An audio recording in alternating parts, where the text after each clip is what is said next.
मशहूर है, तो वह सब जानते हैं कि चलती चक्की देख दिया कबीरा रो, दो पाटन के बीच में सावन बजा रखो।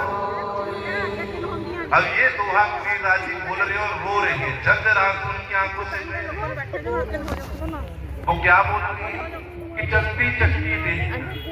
ये चक्की क्या है? ये संसार ही चक्की है।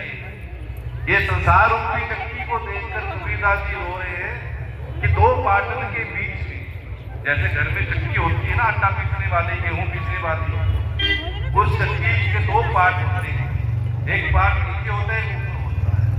माता चक्की को वापसी है, गेहूं पीसता है। तो ये संसार में एक चक्की है और इसके दो पार्ट हैं, दिन और रात दो पार्ट हैं। दिन और रात के दो पार्टों के बीच में हम सब लोग पिस रहे हैं, विषय भोग भोग रहे हैं, काम क्रोध लोभ में हम रचे बचे हैं। हमें कुछ पता नहीं कि हमें कैसे इससे बचना है।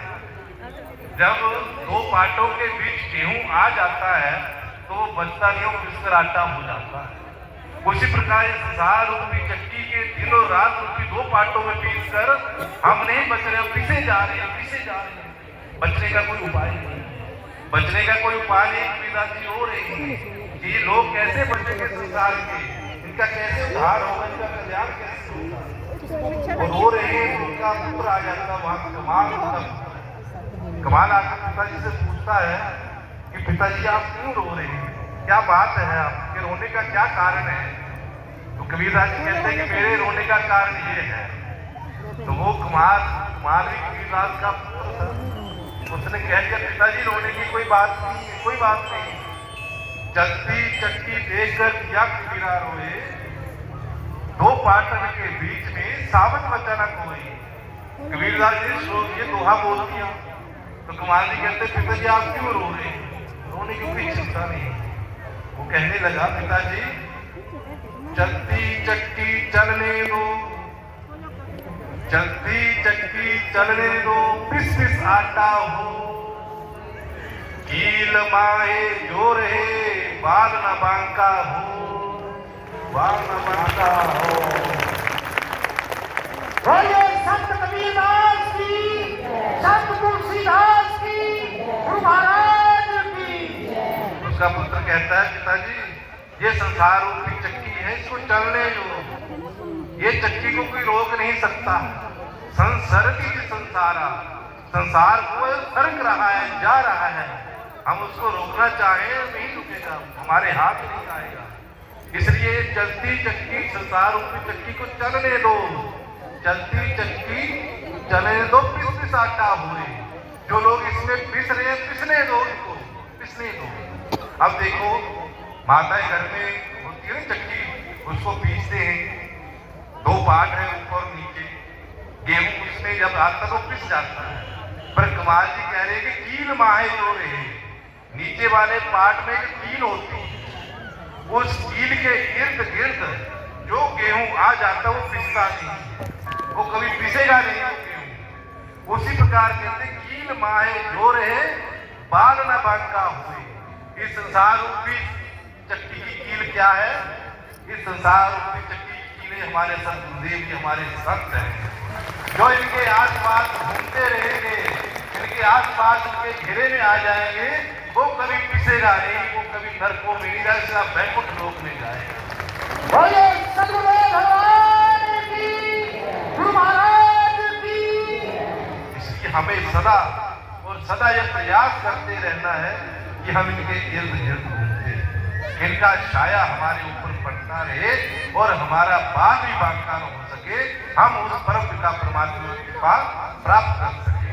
तो आज हम परम सौभाग्यशाली है, श्री राष्ट्रीय संत श्री बाल बाबा जी ने हमारे ऊपर कृपा की कि हमारे छोटे से निमंत्रण पर इन्होंने वो सत्कार किया और हमारे मध्य आए, पूज्य श्री गुरु महाराज जी का आशीर्वाद प्राप्त किया, आशीर्वाद दिया और हम सबको अपना दर्शन देकर धन्य दृष्टि।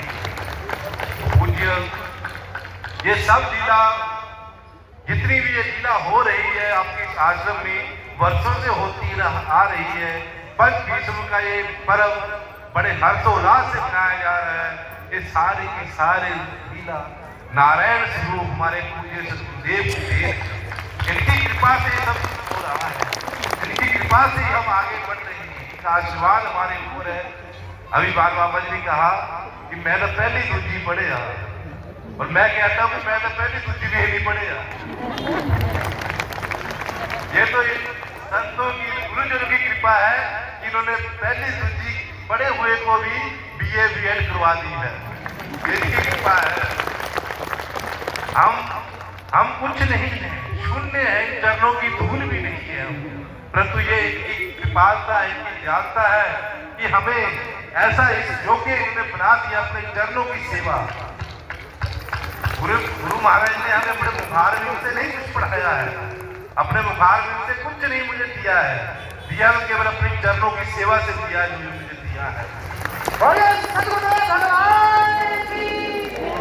मैं अपने आप को परम भाग्यशाली मानता हूँ, परम भाग्यशाली मानता हूँ कि मेरा तो ये जीवन सफल हो गया इनके चरणों में आकर। लोग भटकते हैं दुनिया में, चाहते हुए भी अपने आप को पवित्र नहीं कर सकते, चाहते हुए भी भजन नहीं कर सकते, परंतु मैं ऐसा व्यक्ति ना चाहते हुए पर इनकी कृपा हुई है कि मैं यहाँ तक आकर आप लोगों के बीच बैठकर बोलने लायक हो रहा हूँ।